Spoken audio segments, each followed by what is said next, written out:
Well, we welcome our old friend, somebody that you're all familiar with. You've heard him on the Ruthless Friday program several times, but more importantly, an old friend going back a long ways. And he's doing a lot of incredibly important work, and I might add, maybe one of the happiest men in all of Washington, D.C. these days. Mike Sommers, CEO of API. How are you, sir? Great to be with you for the third time, Josh. Yeah, third time.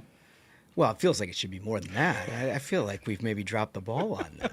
Listen, if you're going to hear from somebody who not only knows the way to get things done in Washington, but then with like a heavy energy emphasis, there's no other place to go than Mike Sommers. And it seems to me that we had an election that this was not a small issue. I mean, you saw Democrats who were like firmly committed to all kinds of crazy environmental policies, moonwalking their way out of these things all the way through. It was like a pure offense. I feel like it has to, at least from your perspective, have been kind of a election deciding this issue.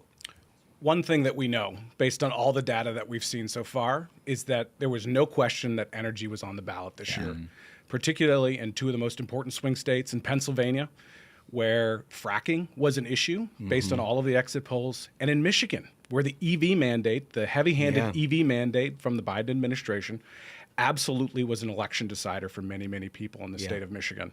So in two of the most important swing states, energy absolutely was on the ballot. And then up and down the ballot in states and localities where there were energy issues, energy consistently won. And that is good news for the American people. But it also, I think, gives this president a mandate on these big energy issues to get big things done quickly. Yeah, and to be clear, he was crystal clear about where he stood on these issues. And Democrats basically had a bunch of positions. EV mandate, you mentioned. Kamala saying basically she was going to ban fracking and then being like, no, through a spokesperson, right? Yeah, not her position anymore. Well, she doesn't believe any of that. Well, the truth of the matter is that now I call it the fracking primary. You cannot get elected president of the United States unless you're for hydraulic fracturing. And the truth is that 90% of wells in the United States are actually fracked. So if you're for a fracking ban, you're actually for stopping development of our resources in the United States. Well, and you've done such a good job of educating everyone about not only is this, how you fill your gas tank and the price of heating your home, energy writ large in the United States, but as a national security issue. And like I've seen your stuff on Fox Biz, you go everywhere, CNBC, you go everywhere to talk about this stuff. But it didn't seem like until this year, everybody just clicked in and got it. And it was like, yeah, we see all the problems. Maybe Ukraine had a piece of this in terms of Europe and their ability to operate without Russian oil, or Iran clearly plays a role in it. But you just sort of help crystallize this for everyone. That's what the American people have figured out. They've figured out that energy security is national security. And when you're producing 13 million barrels of oil every single day, which is double what we produced just 15 short years ago, energy becomes a national security issue for the American people. The American people have figured out that if we don't have energy, we have nothing. And the entire manufacturing base of this country depends on the affordable, sustainable energy that the American oil and gas industry provides. Yeah, so you said energy security is national security, and I 100% agree. There was one guy in that presidential primary that the Republicans had in 2024 that said that quite frequently, and his name is Doug Burgum. And he's not only going to be Interior Secretary, but also sort of an energy czar for the Trump administration. Looking sort of up and down the list here of how Donald Trump is assembling his energy team, you got to be pretty excited. Doug Burgum is one of the most important energy leaders that we have in this country right now. We built a relationship when he was governor of the great state of North Dakota, which is now the third largest producing state that we have. The Bakken region is a tremendous resource that we have, and he has been tremendously supportive of the American oil and gas industry. So to have a guy like that at the Interior Department and chairing the new Energy Council, this is very exciting. We recently just presented to Governor Burgum and the full Trump transition team a 5-point roadmap on the things that they should do to secure American energy independence and reduce inflation. So it's 5 simple things that this administration should do. It's kind of a travel guide for how we're going to secure American energy independence. A lot of these things they can do on day one. Some of them will require legislation. Some of them will require regulatory action. But one thing we know is that we finally have an administration that is going to be working with us, not against us. Yeah, and Mike, a lot of people tend to think, just because of what they've been reading in the papers or seen on TV, energy is something that's produced overseas. It's produced in the Middle East. It's produced in Russia. It's produced in Ukraine, anywhere but America. But our natural resources that we have right here in the U.S. of A. are second to none, right? You mentioned the Bakken region, but that's not the only one. There are so many opportunities domestically that Democrats have stopped us from tapping over the years. That's exactly right. And that's why it's so important that we have Doug Burgum there, particularly where they could stop production in the United States on federal lands and in federal waters. The Biden administration did. Leasing on federal lands is down 91%. This is the first year since 1966 that we've had 0 lease sales in the Gulf of Mexico. These are all federal lands and federal waters. We need to make sure that we're producing on those lands as quickly as possible. And guess who's going to be in charge of that? Doug Burgum, the former governor from the great state of North Dakota. This is a tremendous success for our industry and, of course, for the broader energy security dynamic that we have before us. And then let me just add in, Chris Wright is probably going to be the best energy secretary that we have ever had. Somebody who has an intrinsic understanding of energy. He doesn't just know oil and gas, even though he's an oil and gas executive. This is a guy who knows nuclear. He knows geothermal. He knows the subsurface just about better than anybody else in the country. And to have him at the helm of the energy department is very, very exciting. And then you add the cherry on top, Lee Zeldin from New York, who was a great member of Congress, was there when I was chief of staff to the Speaker of the House.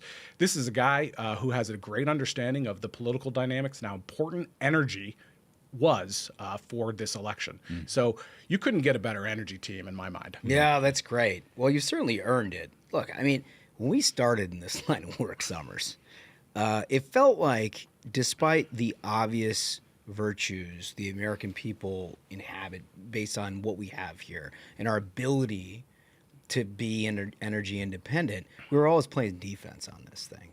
I mean, remember, it was like an annual circumstance where you had this left wing with environmental policies. If they weren't hampering you in the political argument, they basically lock it down in the regulatory state.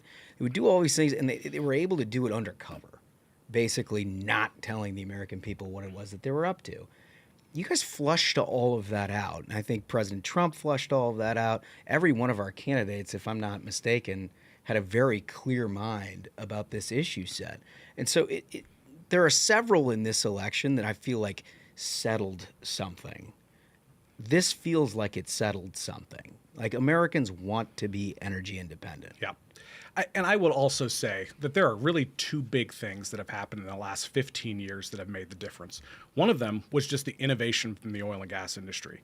We discovered technology, primarily hydraulic fracturing and horizontal drilling, that allowed us to find more resources than we ever knew that this country had.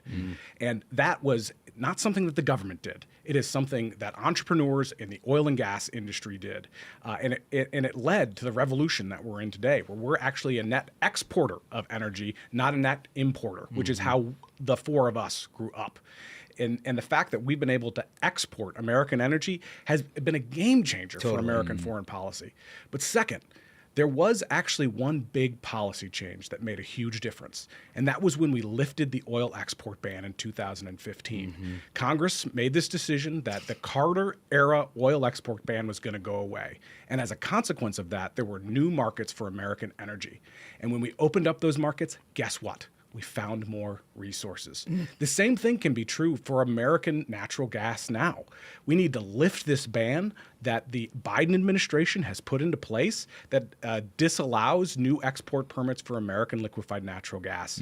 And the benefits of American natural gas, one, we're going to clean up the rest of the world, because the reason why the United States has been able to produce more in the United States while reducing emissions better than any other country in the world is because of the American oil and gas industry. Which So has we- always baffled me, by the way, when everybody's like, oh, let's just shut it down here in the United States. You're like, okay, well, the world's going to need it somewhere. And do you want it from that? Right. Yes. You know, they're like Right. basically the worst environmental standard you could ever imagine. Like, we do this better than anybody. We do. And we know the world's going to continue to demand more and more hydrocarbons as more and more people move into the middle class. And the only question that politicians need to answer is whether they want that oil and gas to come from the United States or whether they want it to come from regimes that are hostile to the United States.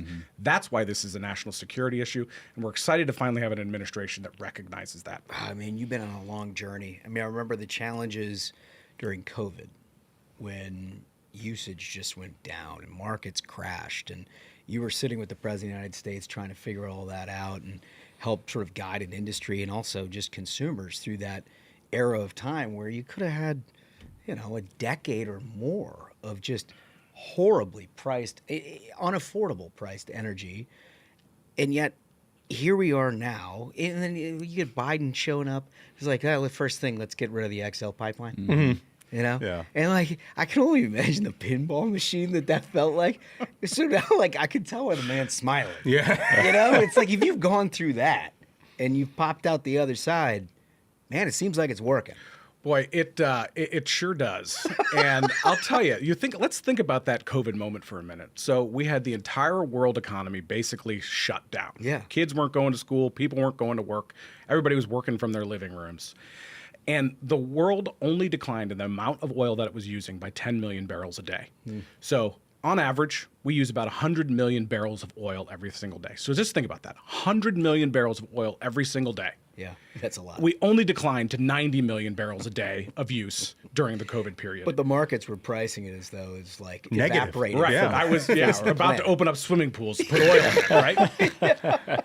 So it's an incredible moment that we're in right now, Yeah. and we can seize this opportunity. So I would encourage your listeners to look at the API 5-point roadmap. It's on api.org. Yeah. It's 5 simple things that we can do for this president, and we can get it done now to make sure that we have the energy future that all 4 of us want to have. Well, none of this happens without a guy like you making relationships, your team making relationships, explaining very clearly what the stakes of this election and everything else are in terms of their economic futures. But it's nice to have it with a guy who has a sense of humor. That's right. Too. And like, you've brought us a couple of things. First of all, anybody who shows up with this situation is going to have a nice time on the Ruthless Variety program.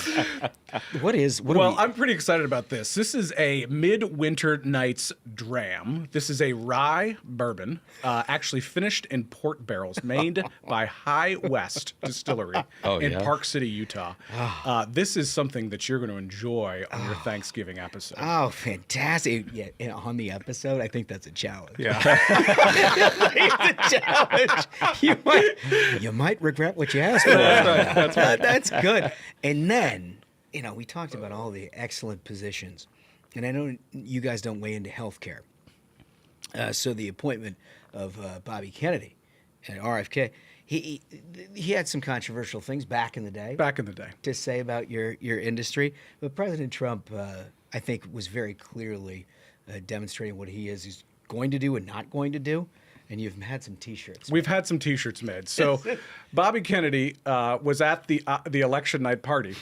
And President Trump looked at him during his acceptance speech and said, "Stay away from the liquid gold, Bobby."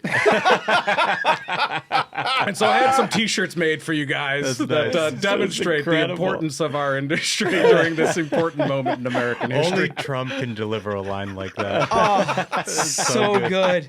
I'm going to wear this on Thanksgiving. We might have to put them in the Ruthless merch store. You're right. You're right. It's so good. It's so good. So listen, I think you're looking around, and first of all, I can just say as an aside, there's not a trade association anywhere close to politics on a federal level that doesn't actually just go and try to take notes from what these guys have done, because it's about relationships, about clear communication. It's about making sure that members understand that they're going to have to invest in order to get people's attention on things. You've done this better than anybody. You've sort of become, I'm saying it. He's not saying it. He's kind of become like the king of the trade association world. Kind of a around big here. deal. This is Because true. I hear from This is all of true. his peers, and they're all like, how does this guy keep doing it? Yeah. And I'm like, well, have you spent any time around him? Like, first of all, impossible to hate him. Right. You know? Well, there are some people that would argue with that. I've tried. He was, by way of background, Sommers was in the House leading the Speaker's office. I was in the Senate Majority Leader's office. Like, it's not supposed to get along. But we did. We had a historically good relationship. Historically good relationship. But I think you have an idea for a new T-shirt, the King of Trade Associations. Yeah, I love this that's idea. it. The King of Trade Association. Let's get the API people to print some stuff up. You can clearly turn these around quickly. So tell me, like, what's the Thanksgiving table going to look like? So I'm pretty excited. Yeah. This is the first year where it's just going to be the 5 immediate Sommers family members. My 3 kids are all coming home. Got one in L.A. who's coming back Is anybody on Wednesday bringing home morning. a stray significant other? No. Okay. No. Okay, So this so- might be the last year where it's just the 5 of us. So we're pretty excited about that. I'm going to smoke a turkey on the big green egg. Yes. I bought myself a bottle of Midwinter Night's Yes. Dram.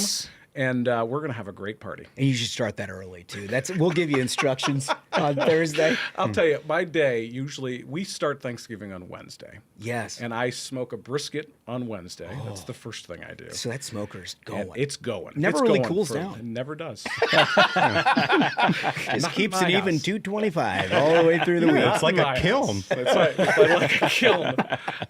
And you know what? I spend the day on Wednesday. I call old friends Yeah? and Tell them thank how thankful? them. I'm grateful for all What a the great old tradition. friends. So it's a great tradition. I build a fire outside, and I smoke some brisket and then a bird the next day. Wow.